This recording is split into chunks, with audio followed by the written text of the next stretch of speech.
You think you know the story, right? Of course you do. But what if the biggest, most important part of that story is a complete blank? Today we're diving into one of history's great mysteries, the 30 missing years of the Nazareth Builder.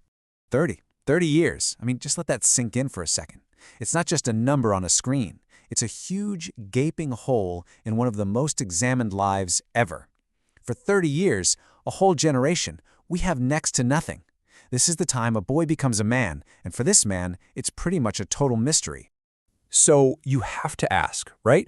We all know the famous beginning, and we definitely know the world-changing end. But what on earth was going on in the middle? What was life actually like during those 3 decades in that small, dusty town of Nazareth? That's the question we're going to try and unpack. Okay, so let's frame this up. We're calling this section the 30 missing years. Because this wasn't just empty time passing by. No, this was a whole unwritten chapter, and honestly, it might just be the key to understanding the entire story. I mean, just look at the timeline of this life. We get this one incredible story of a brilliant 12-year-old kid in the temple, astounding everyone. And then, poof, silence. A massive 30-year gap. The next time he shows up on the world's radar, he's about 30 years old and ready to start his public ministry. So, what happened in that giant space between?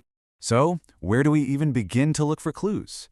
Well, believe it or not, our biggest clue might be hidden in a single, often mistranslated Greek word that describes his job. And understanding this one word, well, it changes pretty much everything. The word is Tecton.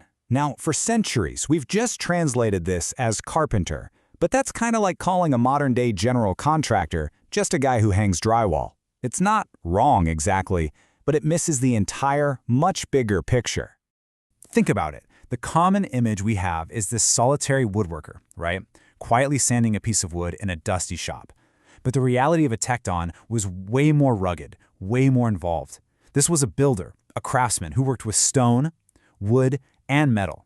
The crucial thing to get here is that he wasn't just making chairs. He was literally building his community.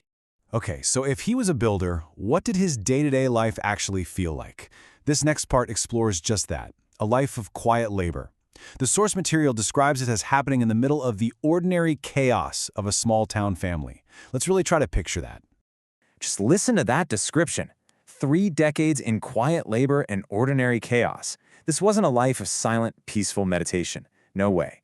It was busy, it was probably loud, messy, human. It was deeply grounded in reality long before he ever stepped onto the world stage. And this paints a picture of a life that wasn't lived in isolation at all, but was totally woven into the fabric of a family and a community. The work he was doing, it wasn't for some anonymous client, it was for his neighbors, for his relatives, for the people he grew up with and saw every single day. And just imagine what that daily reality must have looked like. It wasn't glamorous work. This was the tough, essential, hands-on labor of keeping a village running. One day you're patching a neighbor's leaky roof, the next you're out in the sun hauling heavy stones to build a wall for a vineyard, then you're fixing a farmer's broken plow so he can feed his family. This was a life of real, practical service.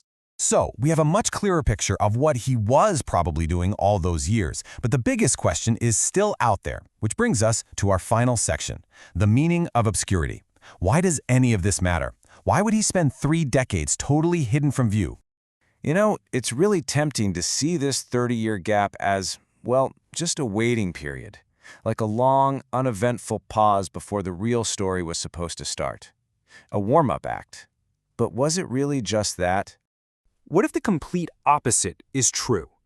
What if that obscurity wasn't an absence of purpose, but was the very thing that built his purpose? Those quiet years weren't a pause button. No, they were the training ground. They were the foundation. It's really simple when you think about it. You absolutely cannot have one without the other. Step 1 was the foundation, that life of hard work, of calloused hands, of having deep roots in a community. And that foundation is exactly what made step 2, the public work that literally changed the world, even possible. So I think the big takeaway here is this. The ordinary chaos of a normal human life, the daily grind, the family responsibilities, the work you do for your neighbors, those things weren't distractions from his purpose. They were his purpose. They were the very substance that shaped an extraordinary life. And that kind of leaves us with a huge question for our own lives, doesn't it? In a world that is completely obsessed with the public spectacle, with being seen, where do we find our real value? Is it in the spotlight? Or is it maybe in those hidden years of quiet work, of family, of community, the things that actually build and define who we become?